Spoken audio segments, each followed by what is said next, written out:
દાહોદ જિલ્લા programme officer Shri Iraben ચૌહાણના અધ્યક્ષસ્થાને ફતેપુરા તાલુકાના આઈસીડીએસ શાખાના ફતેપુરા ઘટક 1ની આંગણવાડી કાર્યકર બહેનોની આદર્શ આંગણવાડી કેન્દ્ર માટેની કામગીરી અંગે સ્ટાન્ડર્ડ ઓપરેટિંગ પ્રોસિજર એસઓપીની તાલીમ યોજાઈ હતી, જેમાં જિલ્લા પ્રોગ્રામ ઓફિસર શ્રીમતી ઈરાબેન ચૌહાણે આંગણવાડી કેન્દ્રોની વિઝિટ, પૂર્વ પ્રાથમિક શિક્ષણ, કુપોષણ અને આંગણવાડી કેન્દ્ર નિયમિત ખુલ્લે આંગણવાડી કાર્યકરને કુપોષિત બાળકોના પોષણ સ્તરમાં સુધારો લાવવા માટે જરૂરી માર્ગદર્શન આપ્યું.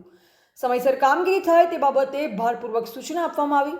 વધુમાં જિલ્લા પ્રોગ્રામ ઓફિસર શ્રી ઈરાબેન ચૌહાણે જણાવ્યું કે લાભાર્થીઓની એન્ટ્રી પોષણ સંગમ યોજનાના અમલીકરણ માટે સર્વે મુજબના તમામ લાભાર્થીઓની પોષણ ટ્રેકરમાં નવા લાભાર્થીઓને નોંધણી, આધાર મેચિંગ, આંગણવાડી વિઝિટ વગેરે બાબતે કામગીરી પૂર્ણ કરવા જિલ્લા પ્રોગ્રામ ઓફિસર શ્રી ઈરાબેન ચૌહાણ દ્વારા સૂચના આપવામાં આવી.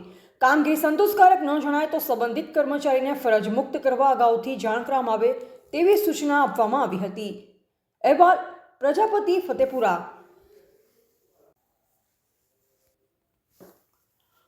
દાહોદ જિલ્લા પ્રોગ્રામ ઓફિસર શ્રી ઈરાબેન ચૌહાણના અધ્યક્ષસ્થાને ફતેપુરા તાલુકાના આઈસીડીએસ શાખાના ફતેપુરા ઘટક 1ની આંગણવાડી કાર્યકર બહેનોની આદર્શ આંગણવાડી કેન્દ્ર માટેની કામગીરી અંગે સ્ટાન્ડર્ડ ઓપરેટિંગ પ્રોસિજર એસઓપીની તાલીમ યોજાઈ હતી, જેમાં જિલ્લા પ્રોગ્રામ ઓફિસર શ્રીમતી ઈરાબેન ચૌહાણે આંગણવાડી કેન્દ્રોની વિઝિટ, પૂર્વ પ્રાથમિક શિક્ષણ, કુપોષણ અને આંગણવાડી કેન્દ્ર નિયમિત ખુલ્લે આંગણવાડી કાર્યકરને કુપોષિત બાળકોના પોષણ સ્તરમાં સુધારો લાવવા માટે જરૂરી માર્ગદર્શન આપ્યું. સમયસર કામગીરી થાય તે બાબતે ભારપૂર્વક સૂચના આપવામાં આવી.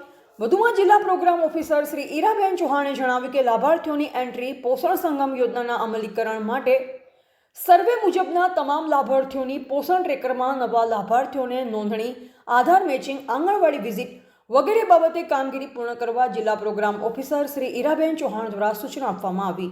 કામગીરી સંતોષકારક ન જણાય તો સંબંધિત કર્મચારીને ફરજ મુક્ત કરવા અગાઉથી જાણ કરવામાં આવે તેવી સૂચના આપવામાં આવી હતી.